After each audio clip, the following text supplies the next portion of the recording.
एक बार की बात है, एक रंगीन और जादुई भूमि में एक जादुई जंगल था जहाँ परियां नृत्य करती थी और बात करने वाले जानवर रहते थे। इस जंगल के भीतर ऊंचे ऊंचे पेड़ों के बीच छिपा हुआ एक छोटी आकर्षक कुटिया थी। कुटिया कैस्पर नामक एक मित्रवत भूत का घर थी। कैस्पर उन डरावने भूतों जैसा नहीं था जिनके बारे में आप अक्सर डरावनी कहानियों में सुनते हैं। वह दयालु, चंचल और दोस्त बनाना पसंद करता था। लेकिन जंगल के अन्य प्राणी उससे डरते थे क्योंकि वह एक भूत था। एक धूप वाली सुबह, जब पक्षी चहचहा रहे थे और फूल खिल रहे थे, कैस्पर ने फैसला किया कि वह बाहर निकलेगा और एक दोस्त बनाएगा।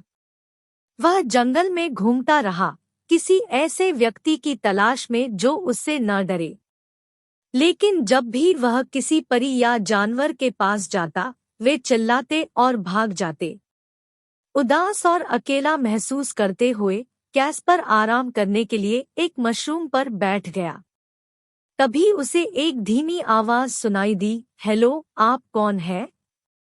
कैस्पर ने ऊपर देखा और एक जिज्ञासु छोटी लड़की को चमकती आंखों और गर्म मुस्कान के साथ देखा। उसके गुलाबी गाल और चंचल भावना थी जिसने कैस्पर को तुरंत सहज महसूस कराया। मैं कैस्पर हूँ, मिलनसार भूत, उसने शर्माते हुए उत्तर दिया। लड़की हंसते हुए बोली, ओह, तुम बिल्कुल भी डरावने नहीं लगते। मैं लिली हूँ। तुमसे मिलकर अच्छा लगा, कैस्पर। कैस्पर अंततः किसी ऐसे व्यक्ति से मिलकर बहुत खुश हुआ जो उससे नहीं डरता था। उस दिन से लिली और कैस्पर सबसे अच्छे दोस्त बन गए।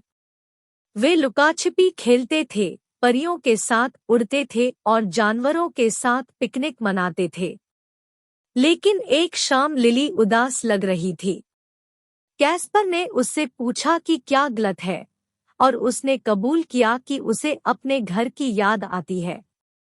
वह जादुई जंगल में खो गई थी और अब उसे वापस लौटने का रास्ता नहीं पता था। चिंता मत करो, लिली, कैस्पर ने कहा, अपने दोस्त की मदद करने के लिए दृढ़ संकल्पित। मैं तुम्हें घर वापस भेज दूंगा। वे जंगल के माध्यम से यात्रा पर निकले। कैस्पर उनके रास्ते को रोशन करने के लिए धीरे धीरे चमक रहा था। रास्ते में उन्हें शैतानों के एक शरारती समूह का सामना करना पड़ा जो भटके हुए यात्रियों के साथ चालाकी करना पसंद करते थे।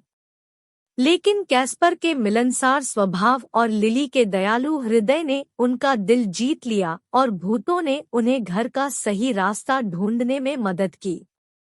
खुशी के आंसुओं के साथ लिली ने कैस्पर को कसकर गले लगाया और इतना अद्भुत दोस्त होने के लिए उसे धन्यवाद दिया।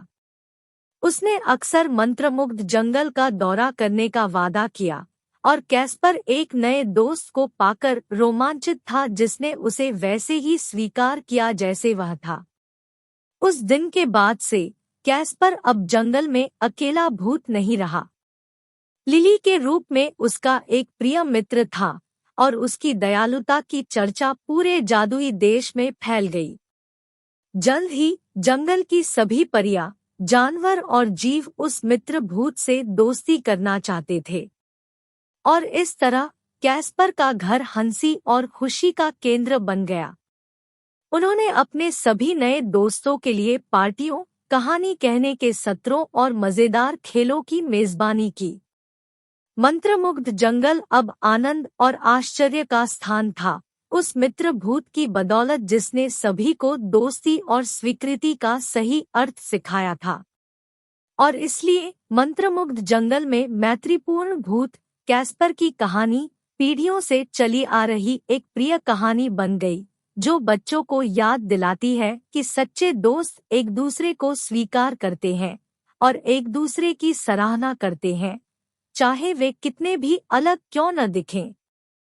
क्या आप नए दर्शक हैं तो कृपया मेरे चैनल एम इन स्टोरी को सब्सक्राइब करें और लाइक, कमेंट, शेयर करें। धन्यवाद।